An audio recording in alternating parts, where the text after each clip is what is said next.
Pronto, ok. Então, vamos lá. Eu sei que esse vetor nunca vai ser zero, então sempre vai ter um elemento. Eu sei que sempre vai existir um maior e eu sei que sempre vai existir um menor, porque não é uma busca condicional, ok? Então, eu posso simplificar o meu processo de busca, dizendo, por exemplo, que o índice do maior é o zero e o índice do menor também é o zero. Então, eu estou colocando o elemento zero como a resposta inicial do meu problema. Eu vou fazer por índice, pensando no índice. No final da busca, eu vou ter qual é o índice do maior e qual é o índice do menor. Eu não quero os valores, eu quero saber onde ele está. Então, eu sei que se por acaso tivesse só um elemento, o zero seria ao mesmo tempo o maior e seria ao mesmo tempo o menor. Então, agora eu vou olhar todos os outros elementos. E aí, para isso, eu vou fazer uma busca por índice.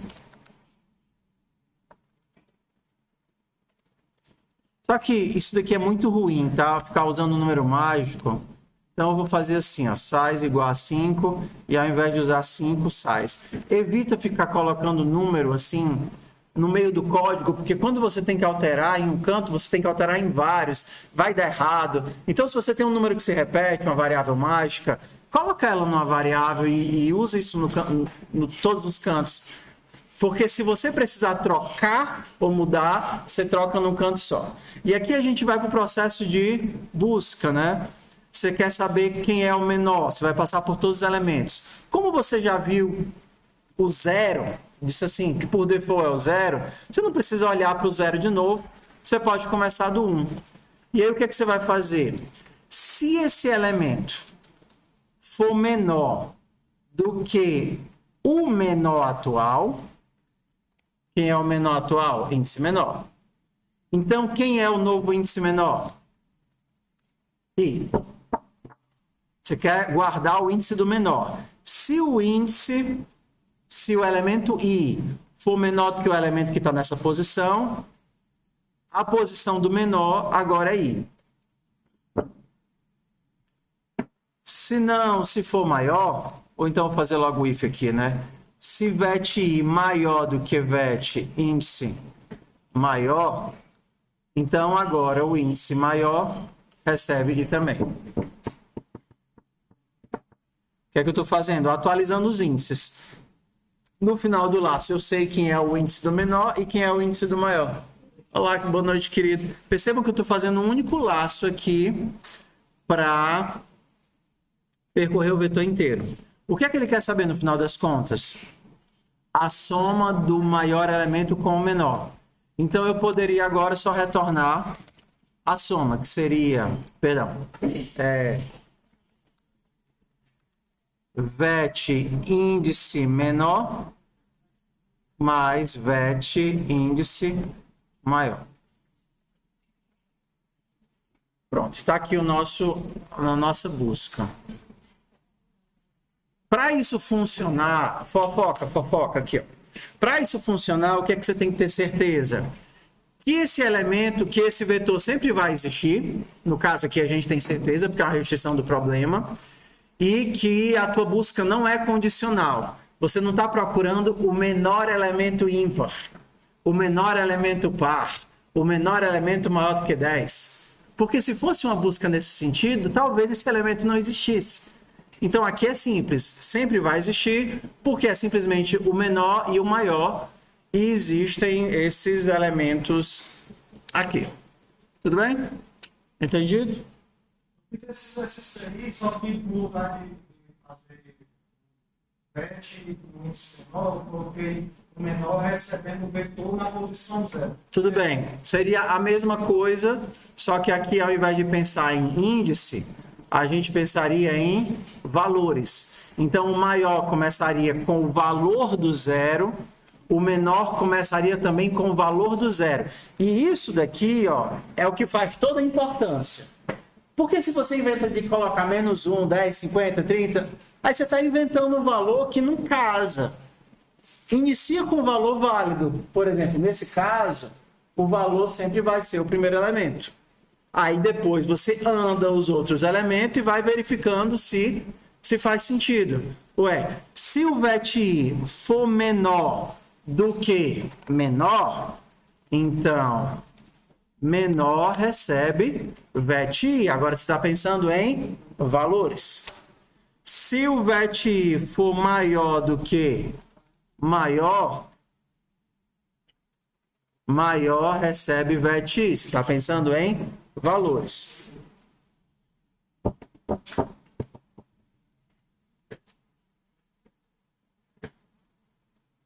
Que foi que eu baldeei aqui? Porque aqui... Ah, tá. Então, aqui é menor mais maior. Ainda tem alguma coisa errada, porque esse bregaço aqui está acendendo. O que é que tu está acendendo? Está faltando um ponto e vírgula. Ah, valeu, obrigado. Beleza? Tudo bem? Só que a questão ia ficar bem mais difícil se você colocasse uma restrição que fosse some o menor par com o maior par. Por que que isso complica a situação? Porque pode não ter pares. Entendeu? Mas podem existir pares, um ou até mais de um. Se existir mais de um, vai ter o menor e vai ter o maior. Aí a tua inicialização lasca. Porque, volta agora para índice, que é mais fácil pensar em índice, certo?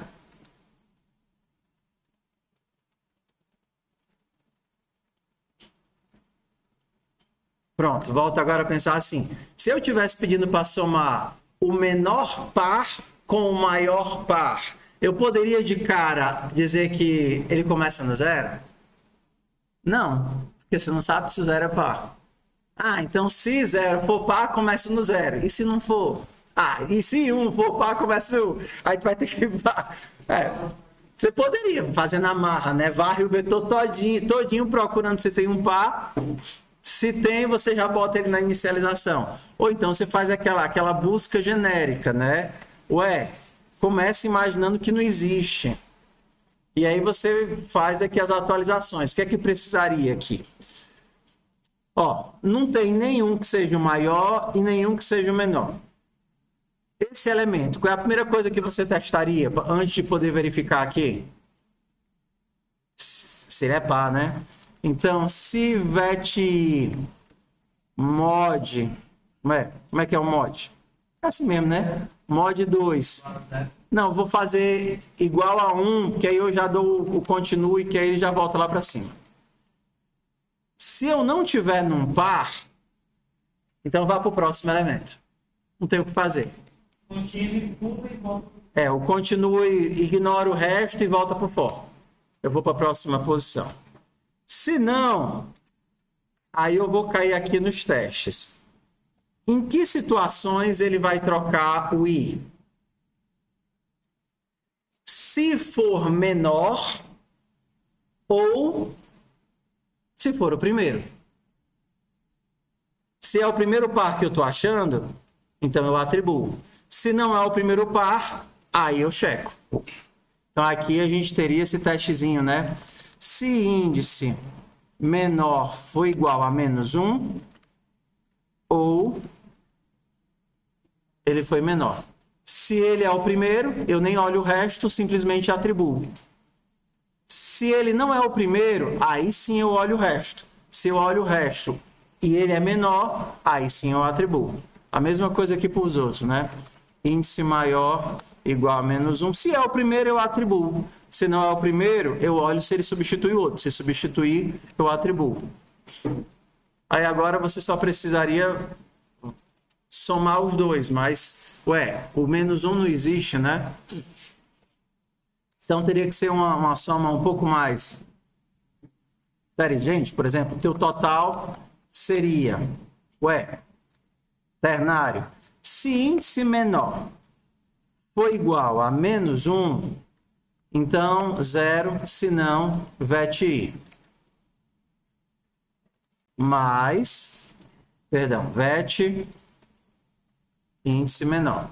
Ou seja, se esse cara, se eu não achei ninguém, 0. Ah, mas se eu não achei ninguém, ele já vale para os dois, né? Então, eu vou fazer assim. Se índice menor for igual a menos 1, 0. Se não, eu retorno a soma dos dois. Porque se ele achou um menor, com certeza ele achou um maior. VET índice maior.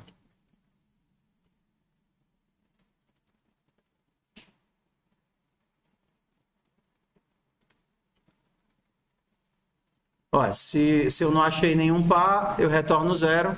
Se eu achei pelo menos um par, eu retorno os dois. Okay? Então, pode parecer estranho essa inicialização, mas com ela você consegue fazer com certeza todos os problemas de busca condicional. Então, mesmo sendo estranha, é uma técnicazinha muito útil, tá? Professor, e se fosse numa função? Ahá! Aí você vai precisar da técnica de hoje. Faz de conta que você quer encontrar o menor e o maior. E aí você passa um vector.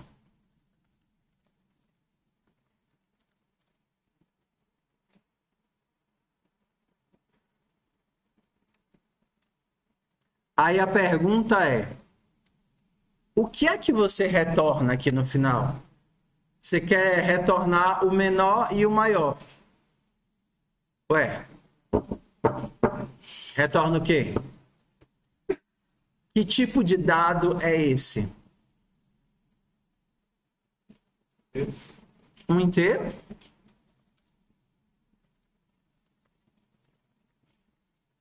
São dois inteiros. Só que a gente não tem ainda, né? Não tinha até o último minuto, uma forma de empacotar valores. Você sempre teve que trabalhar com os valores em separados. Ou é um inteiro, ou é um float, ou é uma coisa. Mas a gente nunca teve uma forma de juntar duas ou mais coisas. A primeira forma, né, que já vem na própria biblioteca, que você não teria que implementar nada, seria o par. Ó, o pair. Eu posso criar da mesma forma que eu crio um vector de inteiros que cabem vários inteiros, eu poderia criar um par de dois inteiros.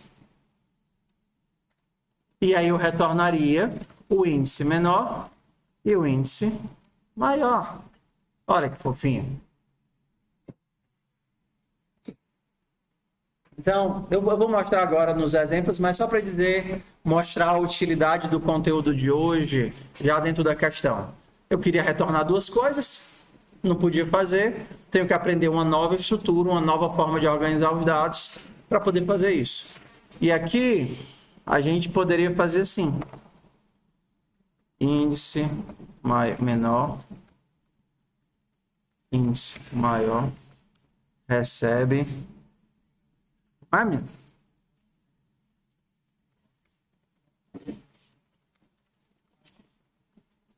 Pronto. Daqui. Então, vamos para o conteúdo. Vamos ver se tem mais dúvida. Então, bora aqui para Pedra na Lua. Pedra na Lua é justamente a busca condicional, porque você não sabe se você vai ter ou não vai ter ganhador. Não é isso? Então, a gente teria aqui, ó, vários competidores disputaram uma competição interessante. Eles tinham duas pedras para lançar, pedra A e pedra B. Eles tinham que arremessar ambas as pedras a pelo menos 10 metros de distância. Se alguma das pedras caísse abaixo dos 10 metros, ele estaria classificado. A pontuação obtida é dada pela distância absoluta entre as pedras. Se uma pedra caiu a 12 metros e outra a 15 metros, ele fez 3 pontos. Ganha o competidor que faz menos pontos. O primeiro competidor tem número índice 0. Se houver empate nos pontos, ganha o competidor que tem menor índice. Tá, então isso aqui é a mesma coisa. Eu tenho um vetor, só que de duas pedras. Olha que legal. A gente pode resolver isso com vetor ou pode resolver isso só com laço, tá certo? Ele está na parte de vetor ou de laço? Tá. Ok. Então, se for para resolver com vetor, a primeira coisa que você teria que fazer é pensar, como é que eu vou colocar dois valores para representar um único jogador? Aí você teria que fazer dois vetores. Vetores da pedra A e um vetor da pedra B. Então, a posição 0 seria o jogador 0 em ambos os vetores. A1 seria o jogador 1 em ambos os vetores. Então, resolvendo com ambos os vetores, a gente teria a seguinte configuração. Parece que a gente ensaiou, né? Porque vai ficar bem melhor quando for um vetor de pares. Porque eu posso colocar um vetor só com as duas pedras dentro. Um vetor de pares. Então, bora lá. Vector. Vamos fazer com dois vetores, né? Então, eu primeiro vou ler o size, não é isso? Aí depois eu vou criar o meu vetor. Só que eu vou chamar de pedra A. De tamanho size. Só que não é int, né? É vector de int pedra A e vector de int pedra B. Agora eu tenho que percorrer todas as pedras e menor do que size e mais preenchendo o vetor. Não precisaria, mas vou fazer. Então eu vou jogar para pedra A na posição I e pedra B na posição I. Até aqui, todo mundo que tentou fazer fez assim? Ou fizeram com um vetor só? Fiz com um vetor só. Mas como é que eu faço? Sim, vocês foram fazendo o vetor, já calculando o valor, não é isso? Vocês já... E quando o cara não acertava uma pedra, quando ele não conseguia a pontuação, fazia o quê?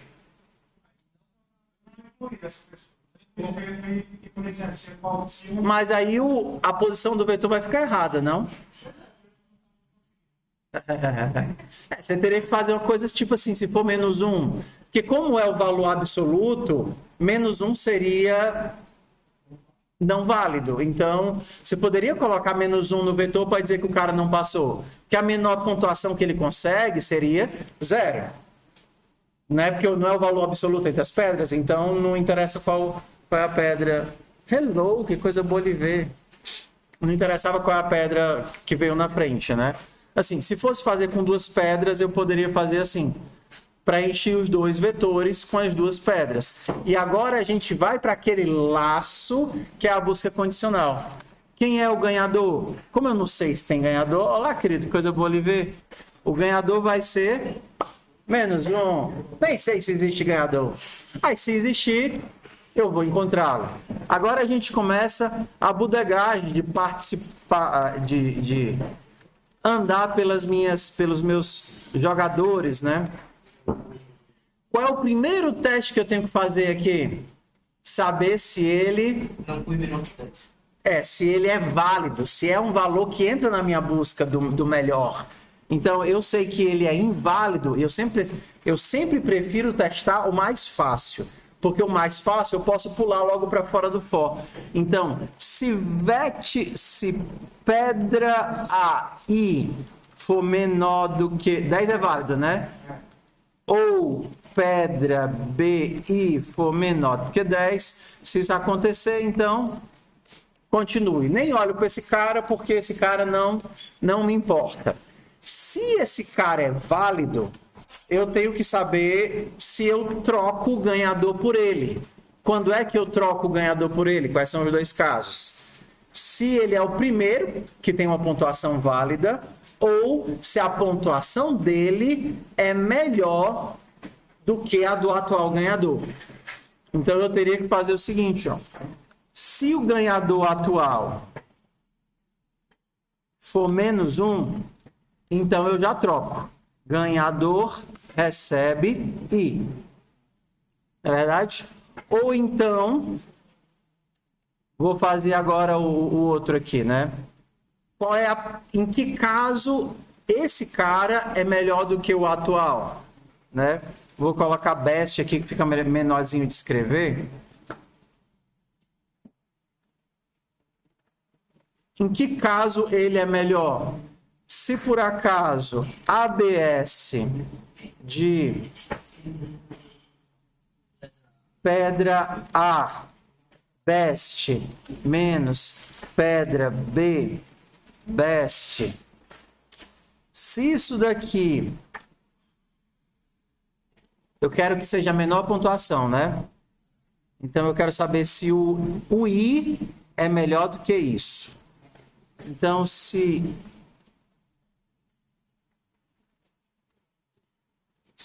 o I é melhor do que isso, rapaz, que corra feia, né, não?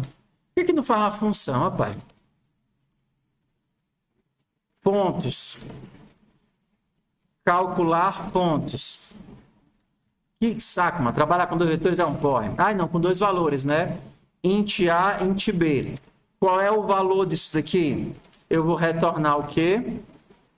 ABS de A menos B. Então, ao invés de fazer essa bodegagem todinha, eu posso fazer, se calcular pontos de pedra AI, pedra BI for menor. Mesmo assim, ainda tá feio, né? Tem sim. Tem, sempre tem. Aí a gente conserta isso já já. Por isso que é bom da aula de hoje. Se a pontuação foi melhor, então ele é um novo melhor. E aí no final fica fácil, né? Porque se por acaso continua menos 1, eu não tenho ganhador. Não é um negócio assim, né? Se best foi igual a menos 1, aí o que é que eu escrevo? Cout sem ganhador. Se não, eu coloco o número do ganhador? Cout I. Tá. Não é I, é best. Ok, então assim, vocês viram que é... Olá, querido. É a mesma ideia do algoritmo. Oi. Depois desse continue aí, o best sendo igual a menos 1. O best ele está recebendo I, qual é esse valor de I que ele está recebendo? É o índice. É porque, lembra da busca condicionada? Eu tenho dois casos que eu troco o melhor. Qual é? Se ele é o primeiro. Se eu passei no teste dos 10 metros, aí eu verifico, esse é o primeiro cara que passou no teste dos 10 metros? Se é, eu troco. Certo, mas o que é esse valor que está sendo trocado? Qual é esse valor que está sendo esse valor? É o índice do cara. Passar duas pedras.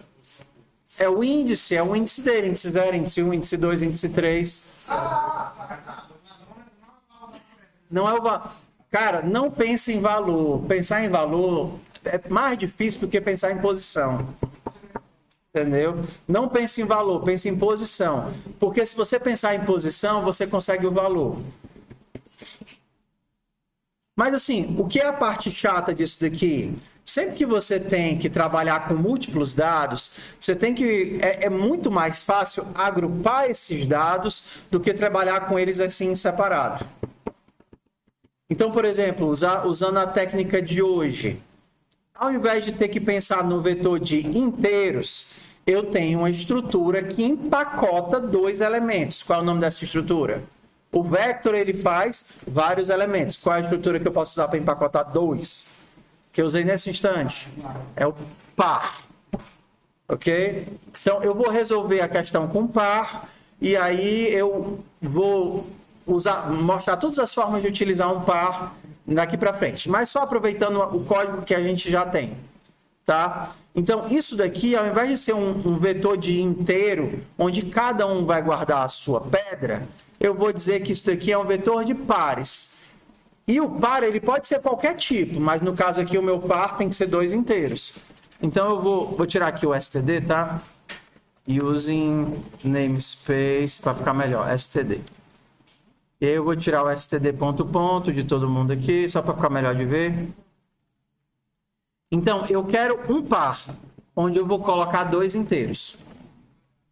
Então, agora, o meu vetor não vai ser mais o vetor de pedra A e o vetor de pedra B. Vai ser o vetor de pedras. Porque cada posição do vetor vai ter um par. E o par tem duas pedras. Beleza? Vamos aprender agora a lidar com o par. A primeira posição do par é o first. Então, eu teria aqui vet pedras e ponto first. E a segunda posição do par é o second. Então, eu teria pedras e ponto second. Então, agora eu consigo acessar o primeiro elemento e o segundo elemento. A primeira pedra eu coloquei na primeira posição, da esquerda, e a segunda pedra eu coloquei na direita. Olha que agora eu estou trabalhando só com um vetor, ao invés de estar trabalhando com dois vetores. E cada posição do vetor não cabe mais um inteiro. Cada posição do vetor é um pacote. E nesse pacote, eu posso pegar o primeiro ou posso pegar o segundo. Então, é um vetor de pacotes. Cada pacote a gente chama de par. E nesse caso, esse par tem dois inteiros. Eu endereço o primeiro por first e o segundo por second. Como se eu pegasse a minha mão, botasse dentro do pacote e tirasse o primeiro. O primeiro é o first, pego a minha mão, boto dentro do pacote, tiro o segundo é o second. E agora, eu poderia fazer a mesma coisa aqui, ó. Então, isso aqui seria pedras e ponto first, pedras e ponto second. E agora, vou mudar aqui o meu calcular pontos. Pedras na posição I e pedras na posição best. Porque agora eu não preciso passar dois valores, eu posso passar o par. Aí eu vou chegar lá em cima e dizer, olha, o meu calcular pontos não vai receber dois inteiros separados. Ele vai receber um par de inteiros. E aí eu quero separar o quê? É o par ponto first e o par ponto second. Vocês percebem que é a mesma coisa. A diferença é que agora eu grudei os elementos para eles se comportarem como um pacote. E fica mais fácil de passar os elementos, de operar os elementos. Sim, não mudou muita coisa não, né? Só está descasado aqui. Fica mais fácil de ler. Pronto, o código continua igual. A diferença é que agora eu estou pensando em pares. Beleza? Posso construir a ideia do par do zero agora com vocês que viram como é que fica? E aí eu vou mostrar bem direitinho como é que ele existe, como é que ele se comporta. Então vamos lá. Gravando. Grava. O par está dentro da IOStream. Você não precisa de um include para poder trabalhar com ele, como você precisa fazer o include no vector. O par, ele também é um tipo parametrizado. Da mesma forma que o vector, como você precisava dizer de que é que teu vector era, ó, o meu vector é um vector de inteiro, o meu vector é um vector de float. O teu par, ele também é parametrizado. Só que ele precisa de dois parâmetros. O que vai ser o primeiro elemento e o que vai ser o segundo elemento. Ele pode ser qualquer coisa. Por exemplo, eu posso ter um par que vai guardar um nome e um inteiro. Então, por exemplo, aqui vai ser nome e idade. Então, nome e idade é um par onde o first guarda um nome e o second guarda uma idade. Eu posso endereçar, eu posso criar isso daqui de várias formas. Lembra que o vector tinha vários construtores? Primeiro construtor do vector, só lembrando, né? Primeiro construtor do vector, você poderia construí-lo vazio. Se eu não passar nada, nenhum parâmetro, ele vai construir um vetor com 0 elementos. Segundo construtor, eu posso passar a quantidade de elementos. E agora ele vai construir com 5 elementos com valor default do elemento. Como no caso é int, vai ser 5 elementos iguais a 0. Terceira construção, eu posso dizer qual o valor default de todos eles. Então, eu poderia dizer que são 5 elementos iguais a 7. Então, meu vetor vai começar com 7, 7, 7, 7, 7. Esse vai ser o meu vetor. Próxima construção, eu poderia passar outro vetor, né? Ou então o começo e o final de outro vetor, e aí assim ele vai aceitando várias construções. O par, sim, ainda teria um outro, né? eu posso passar os elementos de cara. 5, 4, 3, 2, 1, assim os carinhosos. E aí eu já inicio o meu vetor exatamente com esses valores. Ó, 5 formas de construir o vetor. O par, ele também tem esse joguinho. Se você não passar nada para ele, ele vai construir com os valores default do tipo.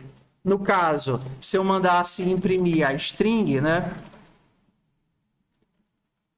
Ponto first, ele imprimiria o quê? Qual o valor default para string?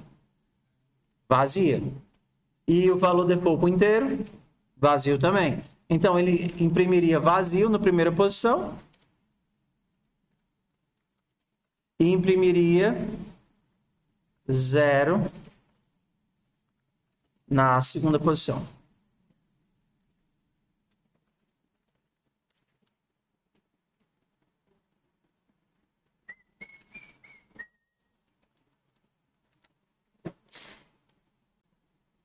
Nada e 0. Aí agora a gente vai ver as formas de construir.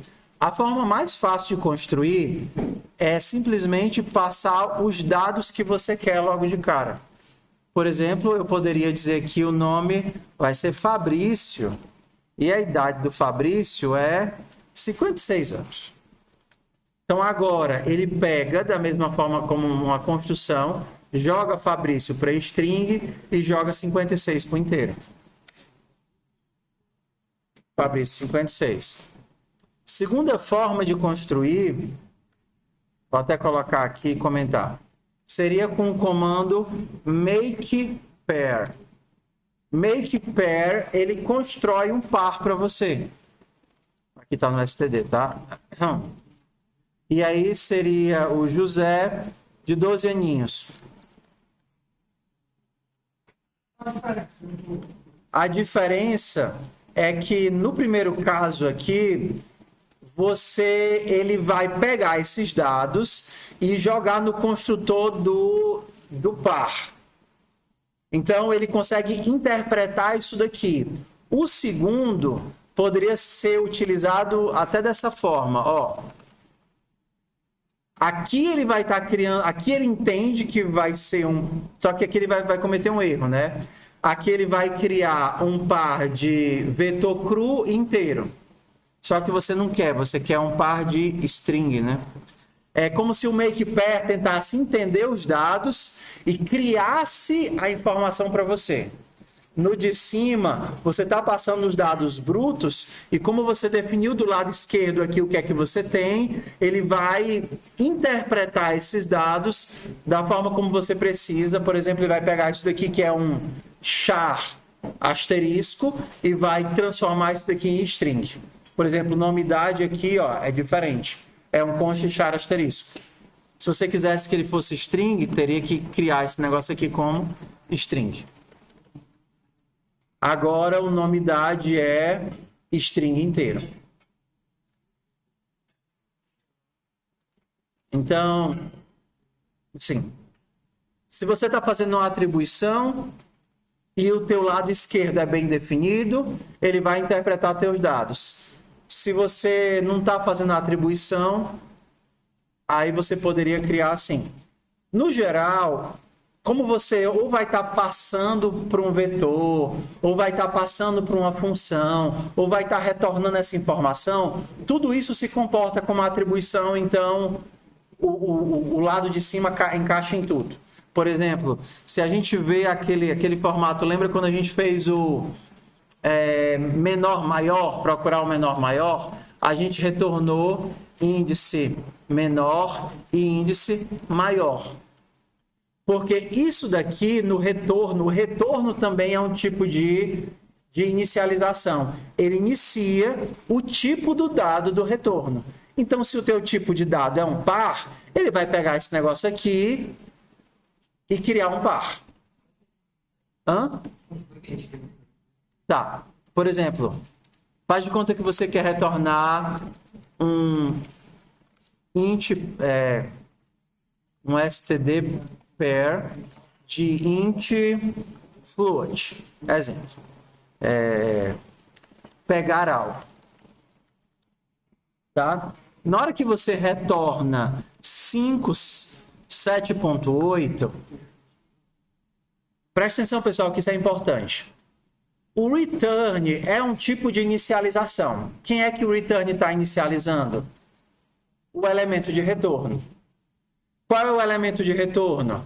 É um inteiro e um float. Então, ele vai pegar isso daqui, formatar como um inteiro e um float e devolver essa informação. Entendeu? Então, o return ele também é um momento de inicialização de dados, que foi o que a gente fez lá no maiores e menores, né? Int, std per int, perdão, per int maior menor.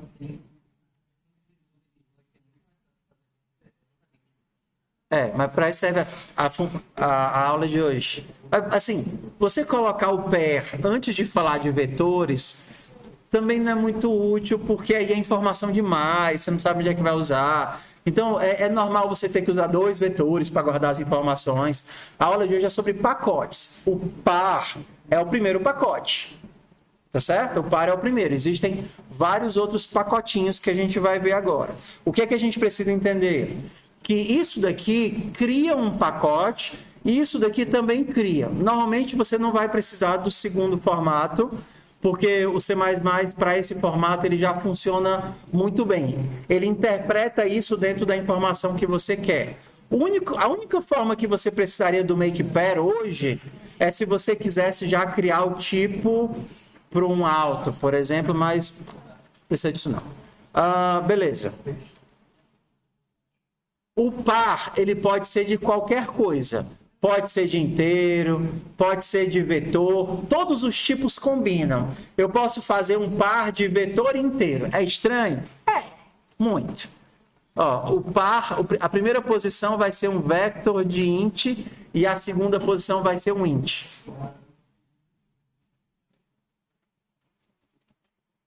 Estranho? Horrível? Terrível? Faz sentido nenhum, mas eu posso? Posso. Eu posso fazer... Então, como é que eu adiciono... Fofoca aqui, fofoca. Como é que eu adiciono um elemento nesse vetor? Vou chamar esse cara aqui de par, tá certo? Como é que eu adiciono um elemento nesse vetor? O vetor, ele está dentro do pacotinho. O vetor é o first ou é o second? É o first, ele está na esquerda, né? Então, seria par.first.pushback.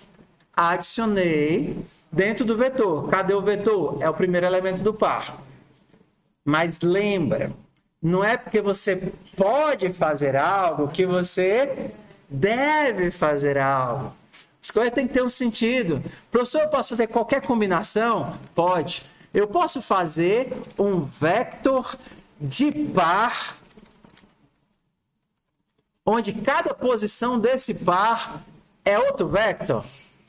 Pode, mas você deve? Não. Não é porque você pode fazer algo que você deve. Tipos parametrizados, eles podem ser combinados de qualquer forma. Eu posso fazer um par, onde cada elemento do par é outro par. Eu estou doido para fazer isso, ó. Eu vou fazer assim, ó. Eu vou fazer... Se eu posso, eu faço. Namespace std. Eu vou fazer um par. Cada posição do par vai ser um outro par.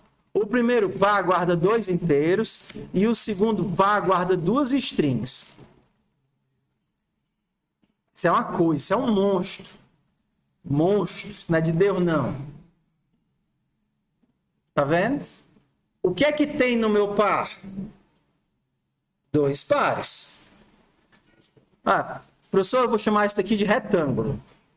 Par int. Então, isso daqui vai ser o meu retângulo. Isso daqui vai representar a posição do retângulo e isso daqui vai representar a largura e a altura do retângulo. Eu sou um gênio. Porque não é isso mesmo que o retângulo é? O retângulo ele tem uma posição onde ele está, uma largura e uma altura. Então, eu poderia dizer que esse retângulo, ele está na posição 4, 5, ele tem 7 centímetros de largura e 6 centímetros de altura. Pronto, eu sou um gênio, eu resolvi todos os problemas da matemática. Não. Não é porque você pode fazer que você vai fazer. Para isso é que a gente tem outra forma de agrupar dados. Que, diferente do par, que sempre são só duas coisas, e essas coisas não têm nome, a gente pode criar uma struct. Struct, ela vai ter um nome e cada elementozinho vai ter um nome. Por exemplo, ao invés de representar o teu retângulo assim, você pode dizer, olha, eu vou criar uma coisa, e aí tem um pontozinho de ponto e vírgula no final, tá? Uma coisa que vai representar um retângulo. O que é que um retângulo tem, pessoal? Usando aqui a minha ideia, o que é que ele tem? Uma posição, poderia ser um X e um Y, não é verdade? E aí ele teria uma altura e uma largura. C mais. Tá? Ah, mas a altura X e Y, como são pixels, eu vou deixar inteiro, mas a altura e largura eu quero que sejam ponto flutuante. Não tem problema nenhum. Double. Mas eu quero que o meu retângulo também tenha cor. Então, tudo bem. Color. Cor, né? E aí você pode juntar todos os tipos, os elementos que você quiser dentro do teu tipo. Qual é a vantagem de trabalhar com tipo ao invés de trabalhar com o par? Primeiro, é mais compreensível você saber o que é que aquele tipo significa. Quando você tinha que o teu pegar maior e menor retornavam par, tudo bem, a própria função já meio te diz o que é que você está recebendo e a posição. Aí você olha a função, você pensa, ela retorna um par. Então, provavelmente, o par vai ser o maior sendo o primeiro e o menor sendo o segundo. Aqui ficou fácil de você entender, mas nem sempre vai ficar fácil. Por exemplo, se você quer... Você lembra da matemática? Vocês estudaram matemática no ensino fundamental e médio, não foi? Tinha um negócio lá que tinha os pontinhos lá no plano cartesiano. Lembra dos pontinhos do plano cartesiano? Não tinha um paranauê de calcular o ponto médio dos pontinhos, a distância dos pontinhos. Não tinha toda essa fuleiragem lá no plano cartesiano? Você achou que não ia servir para nada? Serve para a aula de hoje. Então, por exemplo, se você tem 2 pontos e quer calcular o ponto do meio desses caras, então você tem um ponto aqui e um ponto aqui. Você quer imaginar uma reta entre eles e dizer qual é o pontinho do meio deles dois. Que função seria isso? O que é que a minha função recebe? Os 2 pontos. E o que é que ela retorna? 1 ponto. Ué, como é que eu represento? Professor, então eu posso chamar ela de calcular ponto do meio. E aí eu vou receber o XA, o XB, o YA e o YB. Tudo bem. Vamos fazer com float que fica melhor. Então, vou fazer assim, XAYA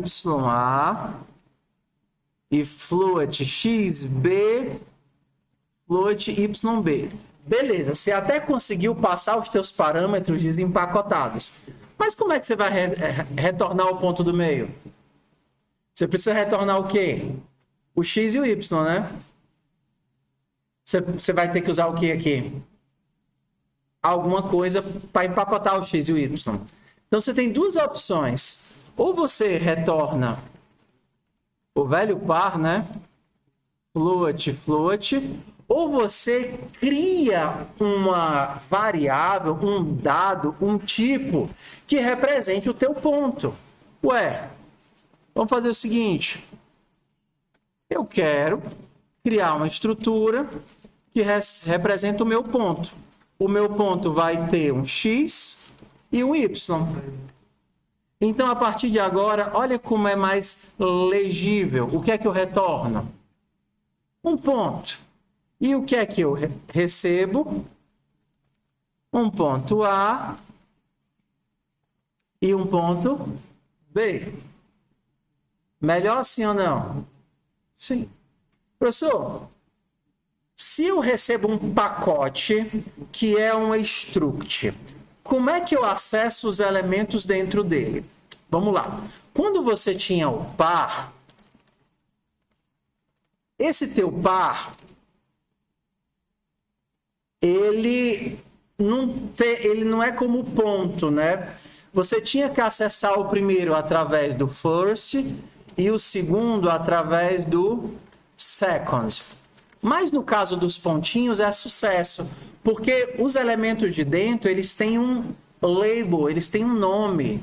Então eu posso dizer que o de dentro é o X. Então eu posso pegar o X do A e somar com quem? Com o X do B. Legal, né? E aí eu posso pegar o Y que está dentro do A e somar com o Y que está dentro do B. Eu poderia criar uma variável auxiliar, ou eu posso logo de cara criar um novo ponto. Você lembra das formas que eu tinha para criar um par? Eu podia colocar ele nos parênteses, não era? A mais simples de todas. Coloca lá dentro das chaves. A mesma coisa aqui, ó. Eu posso retornar, se fosse fazendo logo de cara, a.x mais b.x, a.y mais b.y. Isso sem cerimônia nenhuma. Lembra que eu disse que o return ele atuava como uma atribuição? Quando eu estou fazendo isso daqui, eu estou construindo o quê? Um ponto. Não é o meu retorno? O retorno não é um ponto? Então, eu estou criando um ponto. Professor, e se fosse para ser menos explícito, se eu quisesse fazer em etapas? Tudo bem, todas as etapas que você quiser. Até porque eu errei a conta, né? O ponto do meio não é isso. É ax mais bx. Se é o do meio, eu tenho que dividir por 2, né?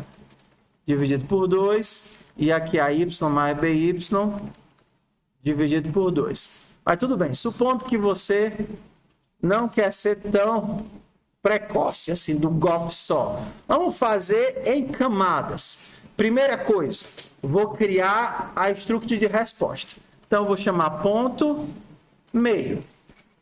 Então, o nome da minha variável é meio. E meio é um ponto. O que é que meio tem agora? Meio, se ele é um ponto, ele vai ter um x e ele vai ter um y. Quem vai ser o x do elemento do meio? Vai ser a.x mais b.x dividido por 2. Quem vai ser o y do elemento do meio? a.y mais b.y dividido por 2. E agora que eu já montei o meu ponto de resposta, eu posso retornar ele. Retorna meio. Criei ele vazio, preenchi em etapas, retornei o elemento.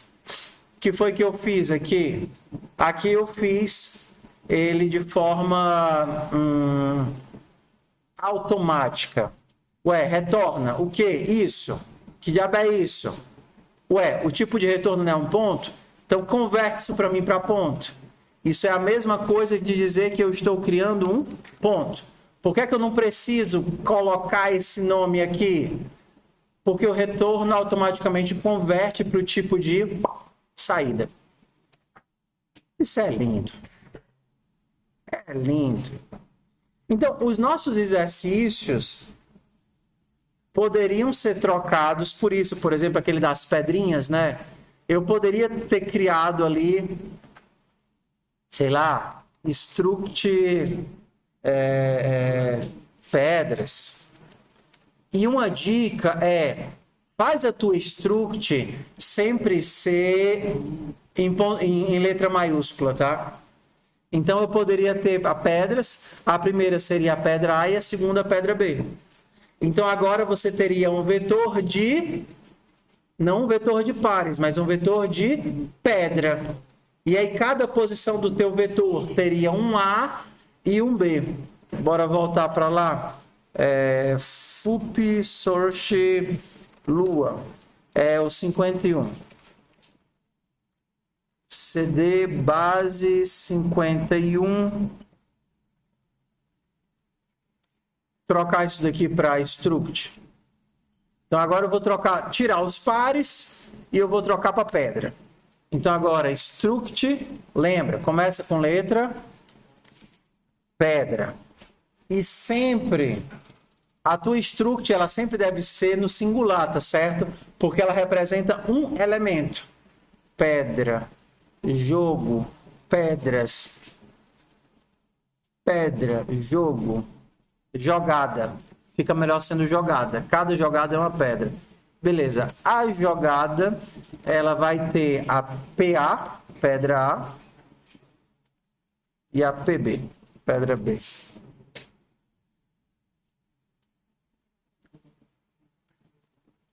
Vai ficar A e B. Pedra A e B. Mas não é uma pedra, são duas pedras, né? Então vai ser pedras mesmo. Porque nesse caso faz sentido serem duas pedras. Tudo bem. Então agora eu não estou mais recebendo um par. Eu estou recebendo o quê? Qual é o nome da variável?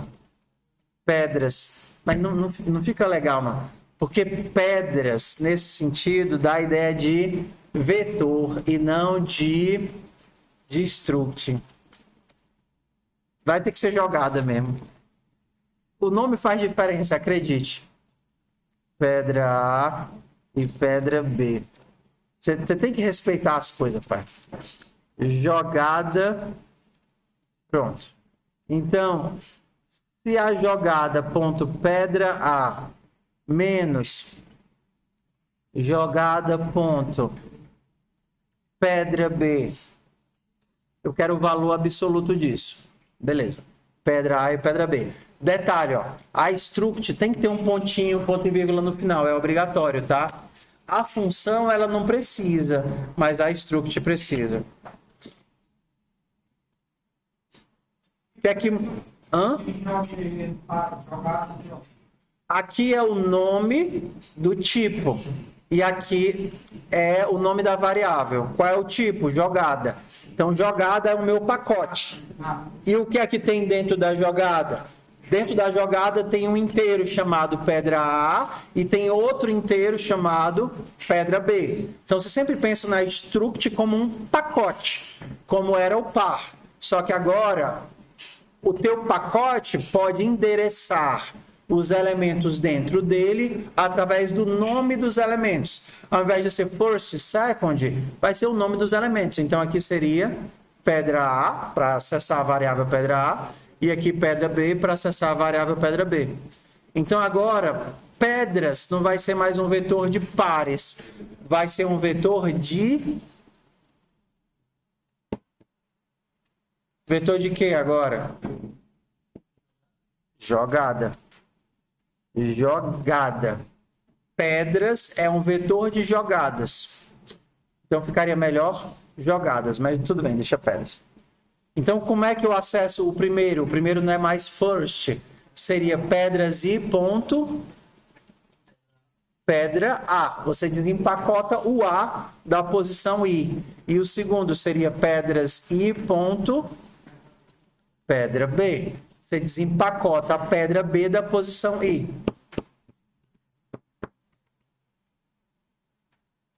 Então, aqui também é a mesma coisa. Aqui não é first, pedra A. E aqui também não é second, pedra B. E o resto não muda, né? Se vocês perceberem, seja utilizando dois vetores, seja utilizando par, ou seja utilizando struct, o algoritmo mudou alguma coisa? Não. O algoritmo continuou menos. O que é que muda? A legibilidade. A capacidade com que uma outra pessoa que não conhece o teu código vai olhar para ele e entender o que está sendo feito. Com certeza, agora é bem mais legível do que utilizando par, e o par era mais legível do que utilizando dois vetores. Entendeu? Então, o que a gente está tentando fazer é utilizar mais recursos para melhorar a nossa legibilidade. Porque só com o vetor de primitivos você resolve qualquer coisa. Só que o custo de feiuramento, de esculhambosidade, vai ser alto. Porque você não consegue agrupar as coisas que deveriam fazer sentido juntas. Entenderam aí o macete, meu povo? Vamos agora para o último macete do Paranauê. Existe uma coisinha muito legal no C++ que funciona com structs, pares e outros tipos de dados que eu vou colocar o nome aqui. Structured Binding. Então, isso daqui no C++ se chama ligação estruturada. E isso é lindo e é uma mão na roda para resolver um monte de coisa. Deixa eu quebrar, gravando de novo. Então, para explicar do Structured Binding, eu vou ter que falar um pouquinho sobre referências, porque ele nos ajuda a simplificar as coisas.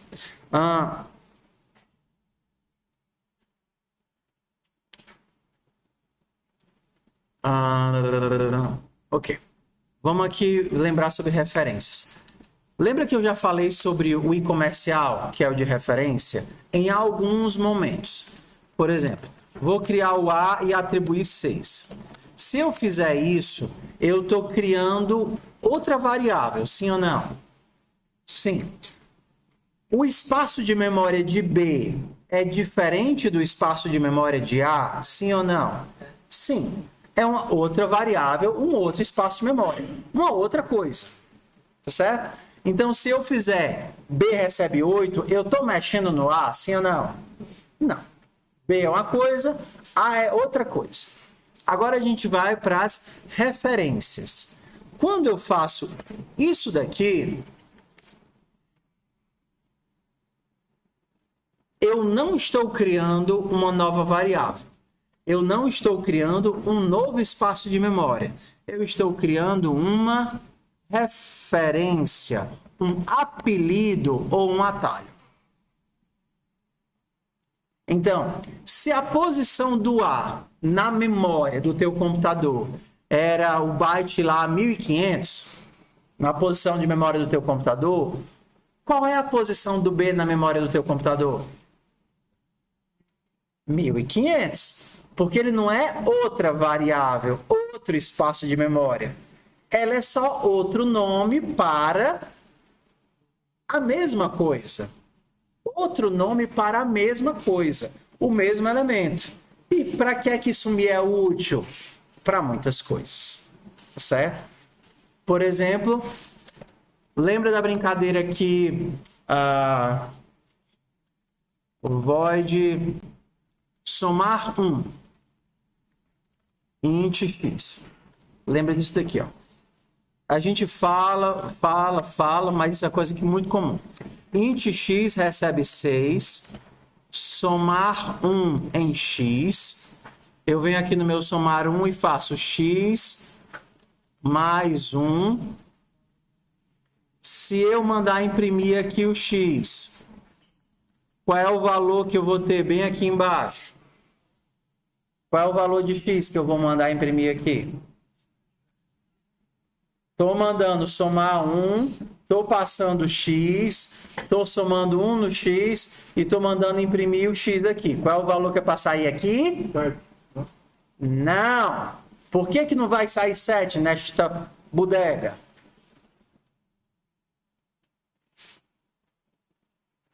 Porque vocês esqueceram. Eu sei que vocês esqueceram. Que a gente passa sempre tempo sem se ver, vocês esquecem de mim. Mas vou lembrar. Isso daqui que vocês estão vendo, tá vendo isso daqui? Tá vendo isso daqui? Tá vendo? É a mesma coisa de eu fazer isso. Ó, vou criar um escopo int x y. Vou até trocar o nome da variável, tá certo? Y mais 1. Agora eu vou trocar o nome da variável para não enganar vocês, tá? Quando eu fiz isso e quando eu fiz isso, eu recebi o que da variável original? Tá vendo aqui, ó? Eu recebi o endereço de memória da variável original ou só o valor que ela possuía? O valor. Então, na hora que eu chamo uma função, o que é que eu estou recebendo na passagem do parâmetro? O valor que ela possuía. Da mesma forma como aqui, ó, o que é que o y está recebendo? O valor de x. Na hora que eu alterar o y, eu estou alterando x? Não. Mas quando eu fiz aqui, eu enganei vocês. Somar 1 e passo x. O que foi que enganou vocês? Só o nome da variável. A pergunta, esse x daqui de cima é o mesmo x que está aqui? Sim ou não? Não. Não é o mesmo x. Esse x aqui é completamente diferente. O que é que esse x daqui de cima vai ter do x daqui de baixo? O que é que ele vai receber? O valor. Então, esse x daqui de cima vai receber o valor do x daqui de baixo. Quando eu estou aumentando 1 nesse x, eu estou alterando o x de baixo? Sim ou não? Não. Porque em C, em C++, em Python, em basicamente todas as linguagens, valores primitivos, em C++ é tudo, tá certo? Em C++, structs, pares, vetores, tudo é passado por cópia. Então, eu estou pegando esse x e eu estou copiando o que dele para cá? O valor. Então, esse x aqui é outro x, outro espaço de memória, outra posição, está recebendo 6. E eu estou aumentando 1 nesse x aqui. E esse x de dentro vai ser 7. Se eu mandar imprimir ele, qual é o valor que eu vou ter na impressão? 7. Mas se eu mandar imprimir esse daqui, qual é o valor que eu vou ter aqui? 6. O que é que está enganando vocês? Só o nome da variável, só porque eu botei x? Quer dizer que não pode ter 2 Davi no mundo, não?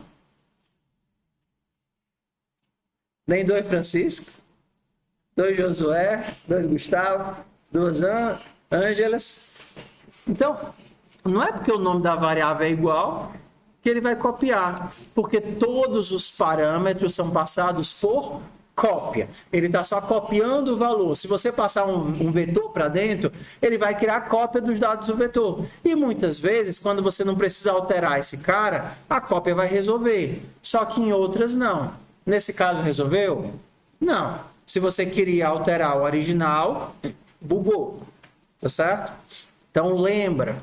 Por default, tudo é passado por cópia. Tudo é passado por...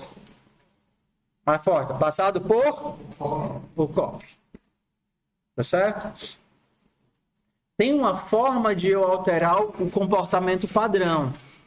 Por exemplo, lembra que você fez isso daqui, ó? Int x recebe 6. Quando eu faço int y recebe x. Isso daqui é uma ação de quê? Cópia.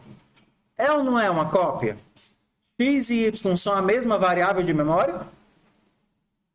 Tem a mesma posição de memória, x e y? Não. É porque tem nomes diferentes. Não tem nada a ver com nome. É porque isso é uma cópia. Como é que eu faço para não ser uma cópia? Ser um atalho, ser uma referência. Eu boto o quê? Bicomercial. Então, na hora que eu faço isso, eu digo, epa, fi, eu não quero que o y seja uma nova posição de memória. Eu quero que o y seja a mesma posição de memória. Ou seja, se é a mesma posição de memória, é a mesma variável. Então, isso resolve o problema do meu somar 1.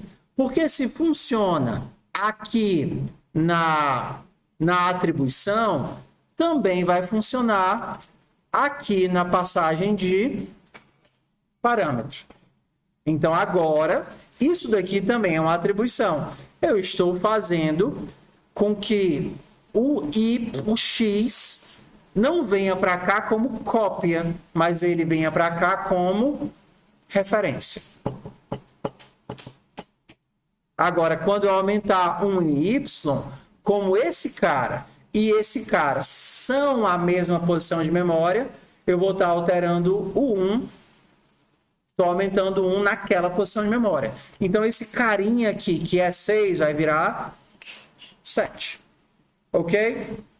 Tudo bem? Todo mundo satisfeito? Limitações. Será que isso daqui faz sentido? Vou começar aqui, ó.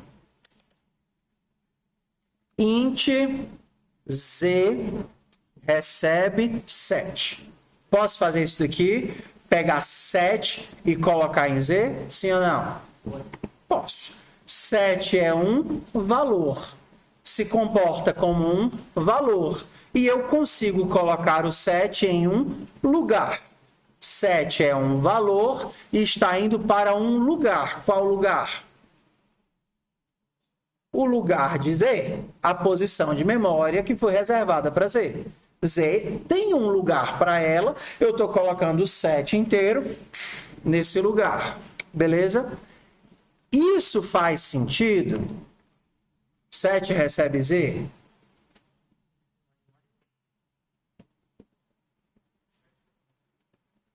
Ué, a atribuição é uma ação de pegar um valor e colocar em um lugar. 7 representa um lugar? Não. Então, ele não pode ser usado como é o que a gente chama de L-value, um lugar. L de left, mas você pode pensar em L de lugar. E R-value seria lado da direita. Então, o lado da direita da atribuição sempre se comporta como um valor e o lado da esquerda sempre se comporta como um lugar. Por exemplo, você pode fazer isso. Int A recebe 6, int B recebe A. O que é que você está dizendo? Ei, pega esse valor e coloca nesse lugar. E você também pode dizer isso. O que é que significa? Pega o lugar de A e coloca no lugar de B? É isso que você está dizendo? Não, pega o valor, porque o lado da direita é o valor. Pega o valor de A e coloca no lugar de B, no lugar para B. Então, ele vai pegar o 6 e colocar aqui. Entendido o conceito de R-value e L-value, ou seja, de valor e lugar, a gente vem para as limitações da referência. Se você está fazendo isso, você está recebendo um elemento que você pode alterar, sim ou não? Correto? Então, será que eu posso fazer isso daqui?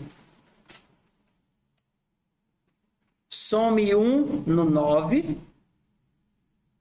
Eu posso receber o 9 como alguém que eu posso alterar? Não. O 9, ele não pode se comportar como um lugar. O 9 só pode se comportar como um valor. Então, eu não posso receber o 9 com o poder de alterá-lo, porque é isso que a referência te faz. Ela te dá o poder de alterar algo. Ok? Então, muitas vezes, se você, por exemplo, estiver recebendo uma referência, você não vai conseguir passar os dados aqui diretamente, porque a referência te pede o poder de alterar algo e você não está passando algo que seja alterável. Então, para isso, você teria que criar a variável e aí você passaria a variável, porque a variável é um lugar que pode ser alterado. E aí a gente tem uma ressalva. Qual é? Se você recebe algo que você se compromete a não alterar. Beleza. Me dá uma referência, mas eu não mexo nela. Eu vou tratá-la como uma constante. Constante. Então, se vocês forem ver códigos em C++, esse é o tipo de parâmetro menos banqueiro, menos fresco, menos exigente, porque ele vai aceitar qualquer coisa. Mas se eu não preciso alterar, se eu não quero alterar, o que eu estou recebendo na referência? Para economizar a alocação de espaço em memória. Basicamente é isso. Imagina que você tem um vector, tudo bem? Um vetor de 1000 posições, tá certo? Se você, toda vez que você for fazer uma busca nesse vetor, se você passar ele como cópia, cada vez que você invocar a função, você está copiando 1000 unidades de memória. Entendeu? 1000 unidades de memória que você copia toda vez que você passa esse vetor. Se você passar ele como referência, beleza, você não copia mais nada. Você não copia mais nada, você simplesmente está passando aquele bloco de memória sem precisar fazer uma cópia dentro da stack. Porque quando você começa a copiar grandes volumes de dados dentro da stack, você tem um Stack Overflow. O Stack Overflow é você pegar o teu espaço na stack, que é muito limitado mesmo em arquiteturas atuais, e espocar ele. Então, se você precisa de grandes blocos de memória para ficar passando, você deve passar como referência, ou melhor ainda, se você quer passar, mas se você não pretende alterá-lo, como referência constante. E isso não é só uma questão de desempenho, mas também uma questão de restrição de escopo. Porque se você, por exemplo, imagina que você tem um código muito grande. Volta aqui, meu povo. Eu sei que o span de atenção de vocês já está indo para o brejo por causa do cansaço. Mas vamos lá. Imagina que você tem um código aí de 1000 linhas, 2000 linhas, 3000 linhas. E o teu vetor, por algum motivo, está mudando quando não era para mudar.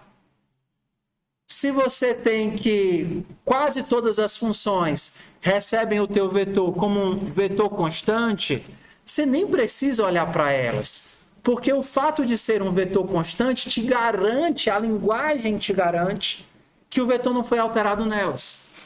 Então você não precisa caçar erro ali, porque a linguagem te dá esse suporte de definir quando algo pode ou não pode ser alterado. E isso é supimpa demais. Tá? Para a maioria dos códigos de vocês, simplesmente passa cópia, porque vocês não vão estar lidando com alto desempenho, ou quando você precisar alterar a informação, você passa referência. Ok? Então, recebeu o vetor, precisa alterar o vetor, o que é que você tem que passar? Referência. Precisa alterar o vetor? Referência. Não precisa alterar, você pode passar a cópia.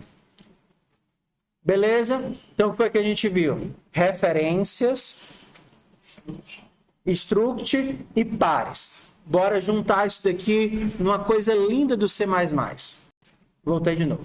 Então, vamos para os structured binds, que seriam as ligações estruturadas.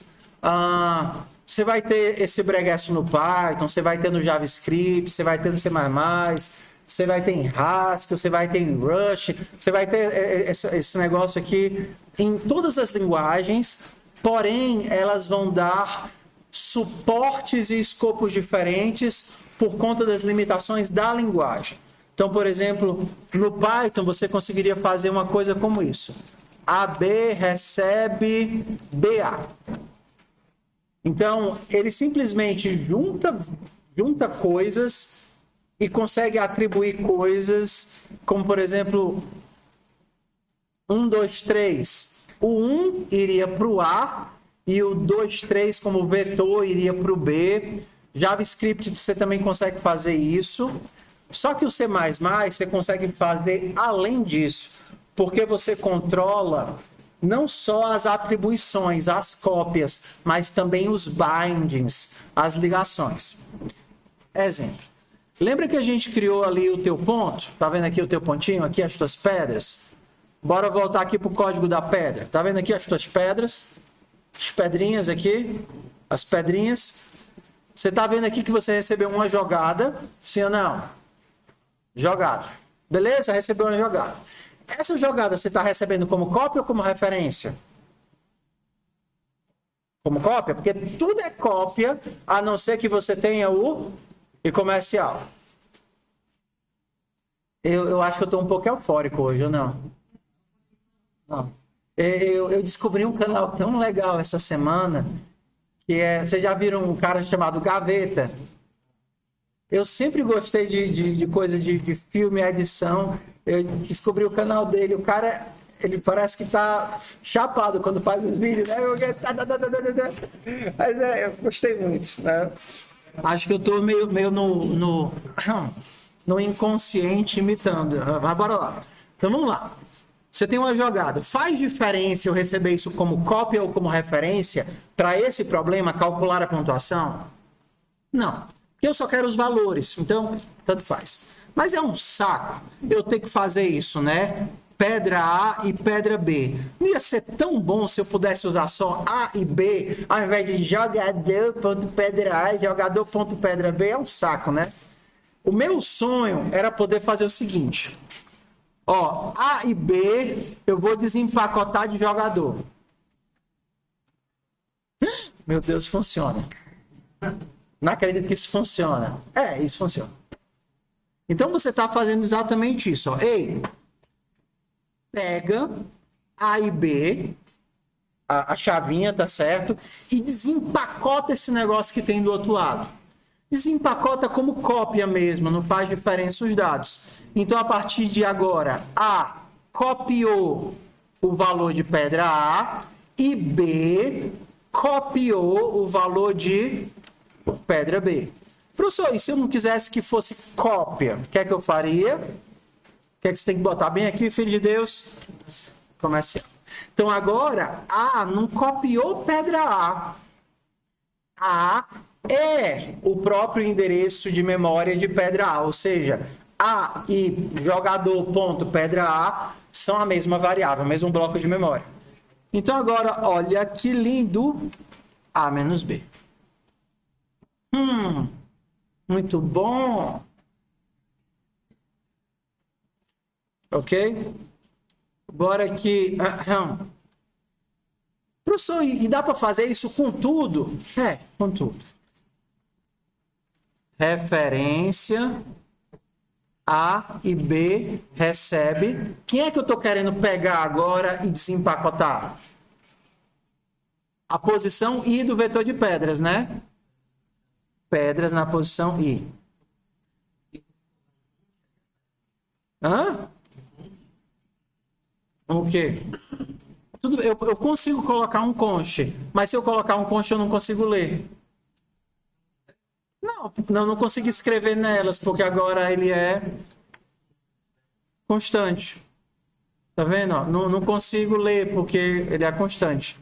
E agora eu sou obrigado a colocar referência, porque se eu não colocar referência, eu estou pegando o valor que tinha em pedra I e copiando para A e B. O valor que tinha em pedra I ponto A eu estou copiando para A e o valor que tinha em pedra I ponto B eu estou copiando para B. Aí eu estou sobrescrevendo A e B. Estou mudando dentro de pedras?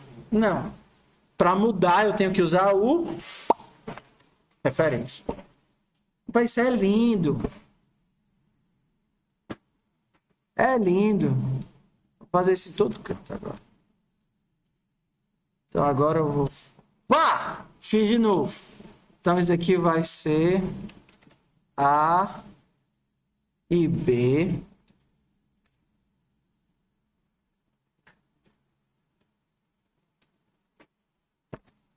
É lindo. Professor, eu posso fazer isso com qualquer coisa? Pode, porque você pode criar um atalho para qualquer coisa. Só que nem tudo que você pode fazer, você deve fazer. Por exemplo, vou fazer um exemplo aqui. O cara tá viciado em alto. Agora eu vou fazer com que a pedras I seja PI. PI vai ser pedras I. E pedras best vai ser PB. Então, PB vai ser pedras na posição best. Então, agora vai ser PI. E agora vai ser o que aqui? PB. Ainda vou colocar isso antes. Que agora eu vou fazer assim. PI. Não quero mais usar pedras, não. A partir de agora, eu não vou mais usar pedras. Eu vou usar só P. P agora vai representar pedras. Então, agora vai ser, não vai ser mais pedras e vai ser só PI. Não é porque você pode, que você deve. Porque futricar demais, ao invés de aumentar a legibilidade, está fazendo o quê? Diminuindo a legibilidade. Você está tendo o contrário do seu efeito. Entendeu? Então, sim, você vai ter que pesar, né? Aí começou a avacalhar demais. Sai. Vamos ficar só como a gente estava mesmo, né? Pedras I, pedras na posição I. Mas você pode, mas não é porque você pode que você deve. Assim tá bom. Não é assim, não. É aqui. A e B. Então, quando você não coloca o colchete, você está fazendo só a referência. Quando você coloca o colchete, é o colchete que vai te dar no C++, no JavaScript, isso é chamado de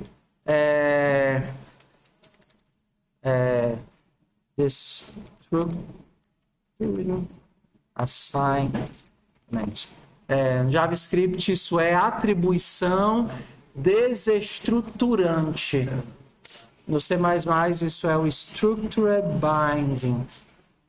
Não, mas é muito bom, porque juntar essas coisas todas, juntar struct, o par e o structured binding, ele faz as coisas ficarem muito mais legíveis se você souber dosar as coisas. Ou não ficou melhor de ler aqui? Ficou muito melhor de ler.